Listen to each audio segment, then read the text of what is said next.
Jadi Allah menyatakan wa anzalna ilaika dzikra, dan telah kami turunkan kepada engkau wahai Muhammad, wahai Rasul, az-dzikra. Az-dzikra yang dimaksud di sini adalah Al-Qur'an.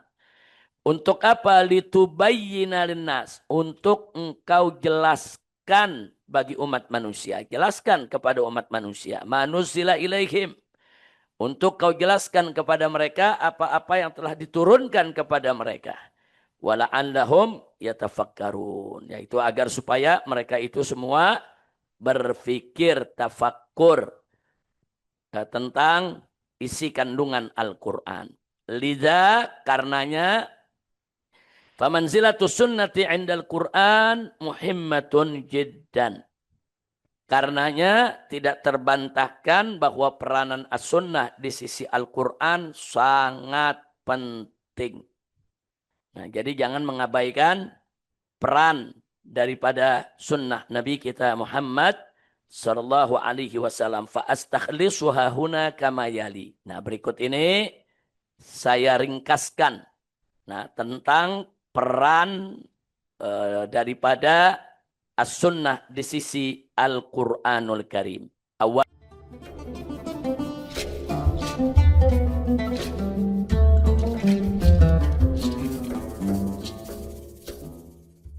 Assalamualaikum warahmatullahi wabarakatuh. Bismillah walhamdulillah wassalatu wassalamu ala rasulillah wa ala alihi wa sahbihi wa mawalah. Allahumma anfa'na bima 'allamtana wa 'allimna ma yanfa'una. Allahumma zidna ilma warzuqna fahma wa atina hikmah. Allahumma barik lana fi majlisina hadha birahmatika ya arhamar rahimin. Walhamdulillahi rabbil alamin. Taqabbalallahu minna wa minkum fataqabbal ya karim. Iftahu kitab manahij tamyiz. Walhamdulillah qad wassalna ila safha 120.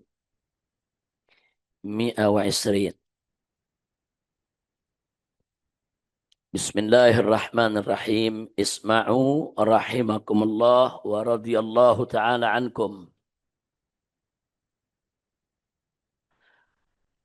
Wa fi hadhihi risalah ma'na sunnati yamshi ma'al muhaddithin.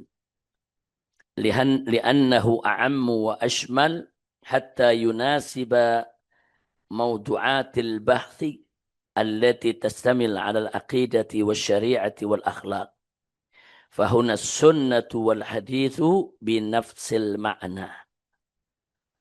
Jadi setelah kemarin sudah kita paparkan pada pelajaran yang lalu tentang makna sunnah berdasarkan aneka disiplin ilmu. Apa makna sunnah dalam disiplin ilmu akidah?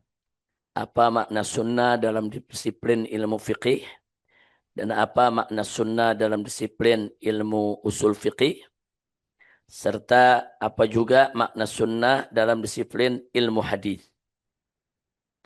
Nah, di sini kita jelaskan wa fi hadhihi risalah. Jadi dalam disertasi ini makna sunnah yang kita gunakan yamshi ma'al muhaddithin.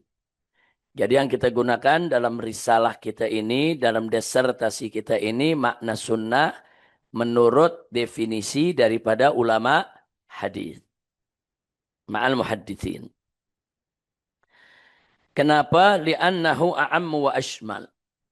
Karena makna sunnah yang diletakkan oleh para ahli hadis sifatnya lebih umum dan lebih komprehensif, lebih mencakup. Hatta yunasiba, sehingga sesuai dengan maudu'atil bahth, dengan bahasan atau tema bahasan, pokok-pokok bahasan dari disertasi ini. Allati tashtamil, yang meliputi alal aqidah wasyari'ah wal akhlaq. Nah, karena kita bicara dalam disertasi ini tentang akidah, syariat, dan akhlak. Jadi tentu sifatnya lebih umum, Sifatnya lebih komprehensif. Karena itu makna sunnah yang kita gunakan dalam disertasi ini adalah makna sunnah menurut muhaddithin. Fahuna sunnah wal hadith binafsil makna. Nah tentunya makna sunnah dan hadith dalam bahasan disertasi ini kita gunakan makna yang sama. Kita lanjutkan. Ittafaqal ulama'u ala anna sunnah. Jadi para ulama sepakat bahwasanya sunnah itu masdarun syar'iyyun tsanin min ba'dil Qur'an. Bahwa yang namanya as-sunnah itu merupakan sumber syariat yang kedua setelah Al-Quran. Lianna sunnata, karena as-sunnah itu innama ja'at anin nabiyyi sallallahu alaihi wasallam. Karena sunnah itu datang dari Nabi. Dan Nabi itu adalah huwa mubayyinun lil Quran. Dan di antara peran tugas pokok Nabi adalah mubayyinun lil Quran, sebagai penjelas bagi Al-Quran. Falaysa hunaka insan afham wa a'lam bil Quran minan Nabi. Dan kita tahu semua sama memaklumi tidak ada satupun manusia yang lebih paham dan lebih tahu tentang Al-Quran daripada Nabi kita Muhammad sallallahu alaihi wasallam. Wallahu azza wa jal qad arsalahu sallallahu alaihi wasallam liyubayyinal Qur'ana linnas. Dan Allah subhanahu wa ta'ala telah mengutus nabinya yaitu Sayyiduna Muhammad sallallahu alaihi wasallam untuk menjelaskan tentang Al-Quran kepada umat manusia. Kama qala ta'ala. Sebagaimana Allah firmankan dalam Al-Quranul Karim.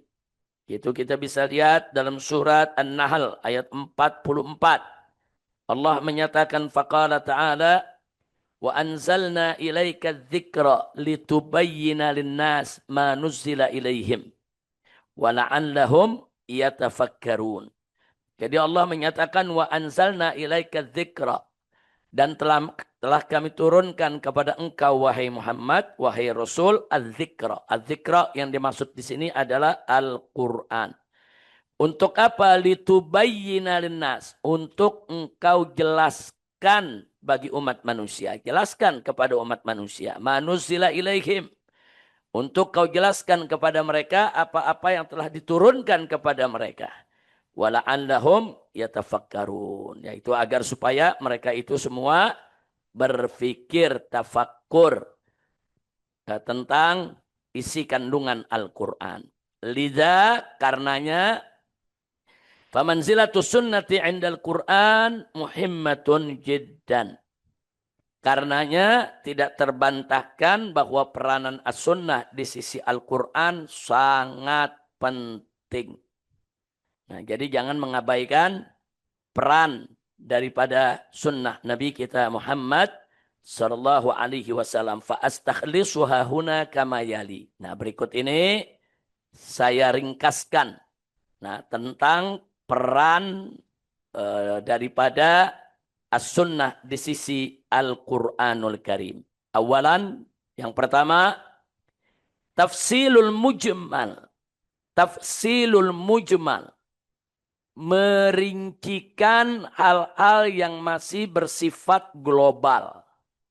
Mujmal, masih bersifat general atau masih bersifat saudara global atau masih bersifat di sini yang tidak ada rinciannya. Mujmal, saudara. Masih bersifat global dia. Nah, peran as-sunnah adalah untuk merincikannya. Jadi banyak ayat-ayat Al-Quran yang merupakan ayatun mujmalah.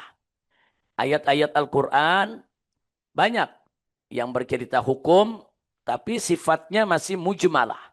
Sifatnya masih global, belum ada rincian. Nah, seperti apa? Mari kita lihat.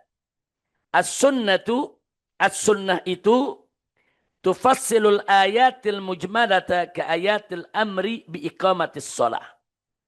Jadi as-sunnah itu merincikan, menjelaskan, yaitu ayat-ayat yang global, masih garis besar, seperti ayat perintah untuk mendirikan sholat.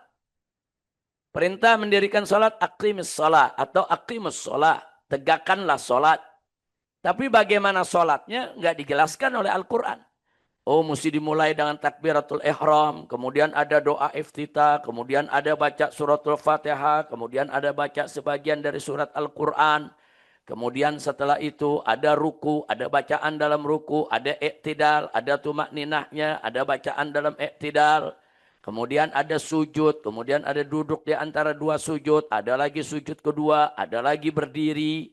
Kemudian ada duduk iftirash, ada duduk tawarruk. Al-Quranul Karim tidak merincikan. Nah, di sini artinya, jadi kalau ada yang tanya gimana cara kita bisa menafsirkan ayat tentang tata cara sholat, ya berpegang kepada hadis. Nah, mustahil kita bisa menafsirkan ayat tentang sholat kalau kita tidak berpegang kepada hadis. Makanya di sini dikatakan faja'atis sunnatu tufassilu syurutuha wa arkanaha wa hayatiha wa adabaha wa kaifiyataha wa ghair dzalik minal umur al muta'alliqa bis shalah. Maka dalam Al-Qur'an nama ayatnya ayat mujmalah. Ayat perintah salat itu mujmalah, global. Nah, dia menyebutkan hanya secara garis besar saja. Aqimus shalah, dirikan salat. Tapi bagaimana cara salatnya? As-sunnah yang datang tufassil syurutoha, yang merincikan syarat-syaratnya, wa arkanaha, dan merincikan rukun-rukunnya, wa hayatiha, dan merincikan yaitu tentang bentuk sholatnya bagaimana, wa kaifiyataha, dan juga menerangkan tentang tata caranya, wa ghairu dzalik, dan dari yang lain-lainnya minal umuril muta'alliqati bis shalah, dari segala perilaku yang harus kita lakukan yang berkaitan dengan sholat. Inilah peran daripada as-sunnah. Faqala Allah azza wa jalla fi ijabis shalah. Allah Subhanahu wa taala berfirman tentang kewajiban salat. Wa an aqimus shalah wattaquhu wa huwa alladzi ilaihi tuhsyarun. Hadhihi al-ayah mujmalah. La tufassil kaifiyatis shalah. Ayat ini sifatnya garis besar, global. Nah, dia tidak menjelaskan la tufasil kaifiyatis shalah, dia tidak menjelaskan tata cara salat. Faja'atis sunnah. Nah, kemudian datanglah as-sunnah tufassiluha, yaitu yang merincikannya. Wa amara Nabi sallallahu alaihi wasallam al-muslimin bittibaihi fi ada'is shalah. Dan kita sama tahu hadis tentang bagaimana Nabi memerintahkan umat Islam untuk mengikuti beliau pada saat melaksanakan salat. Di mana beliau bersabda dalam hadisnya diriwayatkan oleh Imam Bukhari radhiyallahu taala anhu, "Shallu kama raaitumuni usolli." Salatlah kamu sekalian sebagaimana kamu melihat aku salat. Jadi hadis "Shallu kama raaitumuni usolli" itu merupakan mufassil. Itu merupakan yang melakukan tafsil, perinci daripada ayat perintah sholat yang bersifat mujmal. Nah, makanya satu kesesatan yang nyata kalau ada kelompok-kelompok yang menyuruhkan umat Islam untuk inkarus sunnah. Inkarus sunnah ini sudah ada dari zaman Al-Imam Syafi'i. Nah, makanya di dalam kitab Al-Imam Syafi'i, kitab Ar-Risalah, begitu juga kitab Al-Um, ada beberapa rudud, ada beberapa rod, counter dari Imam Syafi'i kepada kelompok yang inkarus sunnah. Jadi inkarus sunnah itu bukan kelompok baru, bukan. Dari zaman Imam Syafi'i, kelompok inkarus sunnah itu sudah ada. Mereka merasa cukup bagi kami Al-Quran. Nah, jadi cukup bagi kami Al-Quran. Itu adalah kalamullah yang kami tidak pertentangkan. Adapun as-sunnah dianggap itu cuma penjelasan Nabi. Nah, jadi ulama-ulama juga punya hak untuk menjelaskan selain Nabi. Jadi mereka tidak mengikat diri atau mewajibkan diri untuk berpegang kepada sunnah di dalam menafsirkan Al-Quranul Karim. Jadi ini sudah dibantah oleh Imam Syafi'i, sudah dirudut dengan rudut yang jamilah, qawiyah, luar biasa. Nah, sebetulnya di zaman ini kita udah nggak perlu bertikai lagi. Tapi tetap saja yang namanya aliran sesat setiap zaman selalu ada. Di Indonesia pun kelompok inkarus sunnah pernah mencuat. Saudara, jadi mereka nggak mau berpegang kepada sunnah. Jadi kalau mereka nggak mau berpegang kepada sunnah, terus bagaimana cara sholatnya? Kalau ditanya, Allah perintahkan kamu sholat, terus kalian sholat bagaimana? Dari mana kalian tahu ada takbiratul ihram, ada sujud? Dari mana kalian tahu? Dalam Quran nggak dijelaskan kok. Nah, jadi sekali lagi, inkarus sunnah itu satu aliran sesat yang sangat berbahaya sekali. Bahkan Ahlussunnah wal Jamaah menganggap ini bagian daripada usuluddin, sehingga inkarus sunnah dihukumkan kharij an dairatul Islam. Inkarus sunnah dihukumkan sudah keluar daripada lingkaran agama Islam. Yang kedua, sanian. Sanian yang kedua, taqyidul mutlak. Apa yang dimaksud dengan taqyidul mutlak? Al-mutlak itu artinya ada perintah dalam Al-Quran atau suatu ketentuan hukum yang sifatnya mutlak tanpa batasan. Kalau tadi global tanpa penjelasan. Kali ini mutlak tanpa batasan. Ada hukumnya, tapi batasannya nggak disebutkan. Nah, mari kita lihat. As-sunnah itu tuqayyidul ayatil mutlaqah. Yaitu membatasi atau mengikat ayat-ayat yang bersifat mutlak. Seperti apa ayat yang bersifat mutlak? Ka ayati qat'iyadis sarik. Seperti ayat tentang memotong tangan pencuri. Faja'atis sunnah, maka datang as-sunnah menerangkan tentang tuqayyid, yaitu membatasi haddal yad al-maqtu'ah, tentang batasan tangan yang dipotong. Al-Quran memerintahkan untuk memotong tangan pencuri, tapi nggak disebutin. Motongnya dari mana? Tangan yang mana? Apa motongnya cuma satu ruas jari? Atau sampai pergelangan tangan? Atau sampai siku? Atau sampai ujung lengan? Nah, tidak ada penjelasan dalam Al-Quran. Dalam Al-Quran Allah berfirman, faqarallahu azza wa jal fiqat iyadis sarik was sariqah. Wallahu subhanahu wa ta'ala qal, was-sariqu was-sariqatu faqta'u aydiyahuma jazaan bima kasaba nakalam minallah wallahu azizun hakim. Sadaqallahul azim. Nah, ini firman Allah subhanahu wa ta'ala yang ada dalam surat Al-Ma'idah ayat 38. Jadi di sini Allah menjelaskan wasariqu wassariqatu. Pencuri laki-laki dan pencuri perempuan faqta'u aydiyahuma. Maka potonglah tangan mereka berdua. Jaza'an bima kasaba. Saudara, ini sebagai balasan, hukuman, sanksi dari apa yang telah mereka lakukan. Nah, di sini dalam ayat kalau kita baca sampai akhir ayat, nakalam minallah wallahu azizun hakim, enggak ada penjelasan. Ini tangan yang dipotong bagaimana aturannya. Hadhil ayat mutlaqatun. Ayat ini bersifat mutlak.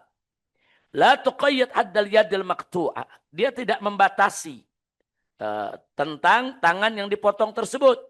Faja'atis sunnah. Maka datanglah as-sunnah tuqayyiduha, yang membatasinya, mengikatnya. Bi'anna haddal yadil maqtu'ah. Sesungguhnya batasan daripada tangan yang dipotong ilar ruzuk awil qaw awil mufassal. Kama ja'a fi hadithi Raja ibni Haywah. Jadi diterangkan bahwa ternyata potong tangan itu ilar ruzuk. Ini ilar ruzuk atau ilar qaw. Ini dia. Jadi pergelangan tangan. Nah, jadi bukan sebatas jari atau bukan sampai siku, sampai pergelangan tangan. Saudara, atau disebut juga ar-rusuk, atau disebut juga qaw, atau disebut juga mufassal, saudara. Sebagaimana diterangkan dalam hadis Nabi. Nabi mengatakan annan nabiyya sallallahu alaihi wasallam qata'a rajulan minal mafsil. Nah, jadi di sini disebutkan bahwasanya Nabi alaihi salatu wasallam memotong tangan orang yang mencuri itu sampai pergelangan tangannya, saudara. Qala Ikrimah, saudara. Al-Barbari Al-Madani. Nah, ini menarik nih. Qala Ikrimah Al-Barbari, saudara Al-Madani. Saya berhenti dulu di sini. Barbar itu suku. Barbar itu suku bangsa Arab yang tersebar di utara Afrika. Khususnya di Maroko, di Aljazair, di Tunis. Itu ada suku yang disebut suku Barbar, saudara. Nah dulu pada saat Inggris, Prancis, Spanyol datang ke bumi Afrika menjajah, kelompok ini melakukan perlawanan luar biasa. Nah, saking kompaknya mereka, beraninya mereka, hebatnya mereka melakukan perlawanan, kelompok ini sangat ditakuti oleh Eropa. Nah akhirnya mereka disebut ini kaum liar, ini kaum ganas, ini kaum yang gak ada pendidikan. Akhirnya mereka istilahkan kaum barbar. Nah kita kan sekarang juga sering pakai barbar buat kaum liar, kaum ganas. Barbar itu orang Islam. Barbar itu nama suku, barbari. Barbari itu bukan artinya liar dan ganas. Suku barbar ini suku Arab beragama Islam yang memang sangat berani saat melawan penjajahan. Saking beraninya orang-orang barat sebut, pokoknya kalau liar disebut barbar. Nah, kalau ganas disebut barbar. Karena barbar itu menjadi istilah. Sama dengan istilah zombie. Istilah zombie itu ada kelompok muslim yang di Brazil sana itu sering melakukan perlawanan terhadap penjajahan. Dan mereka muslim. Saudara, dan kelompok ini sangat ditakuti, kadang-kadang dibunuh, ditembak berapa kali nggak mempan, terus maju, terus menerjang. Nah akhirnya orang-orang seperti ini mereka sebut zombie. Nah kita yang kita tahu kan zombie ditembakin nggak mempan-mempan, ditembak nggak mati-mati, maju terus, jalan, nyekek, serem. Nah begitulah orang-orang Barat di luar Islam di dalam membentuk framing-framing di dunia untuk menjelekkan Muslim, saudara. Orang barbar, Muslim yang berani disebut barbar, saudara. Nah, orang-orang Brazil yang begitu berani melawan penjajahan disebut zombie. Sampai sekarang di mana-mana kita sebut zombie. Jadi sebaiknya kalau kita ngelihat ada orang-orang liar, jangan kita sebut barbar. Bilang aja liar, bilang aja dia ganas, saudara. Kenapa harus kita pakai istilah barbar? Nah itu istilah penghinaan yang mereka gunakan untuk merendahkan suatu suku di kalangan umat Islam yang terkenal pemberani. Baik. Di sini hadis yang diriwayatkan oleh Ikrimah Al-Barbari, saudara. Anna Umar qata aliyat minal mafsil. Ternyata Sayyidina Umar juga di dalam prakteknya, saudara, dalam prakteknya itu ternyata juga memotong tangan pencuri dari pergelangan tangan. Kemudian an Ujayyah bin Adi al-Kindi al-Asadi al-Kufi. Anna Aliyan radhiyallahu anhu qata'a aydiyahum minal mifsal wa hasamaha. Sama.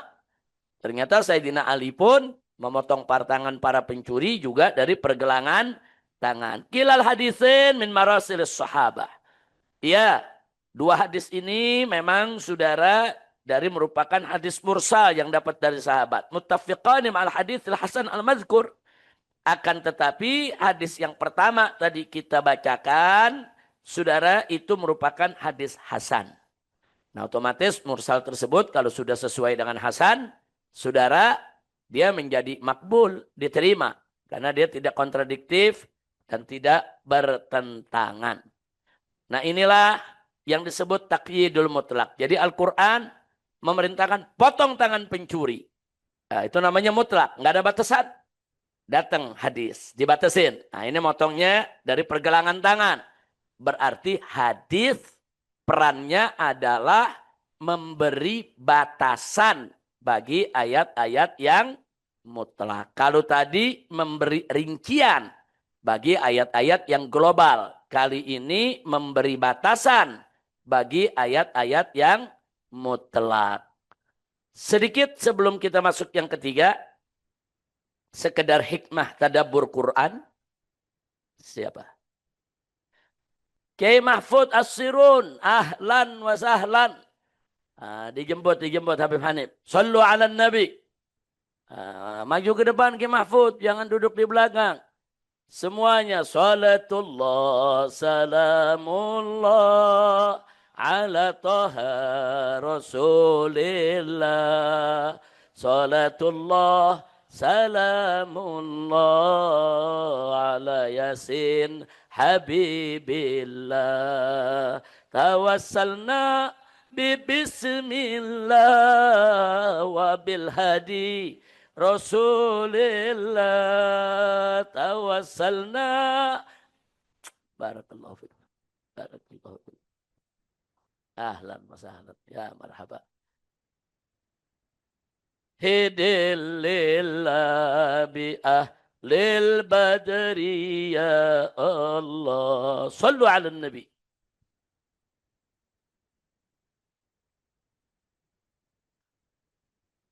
Baik, kita lanjutkan sedikit. Ada yang menarik untuk kita simak sebagai tadabbur hikmah.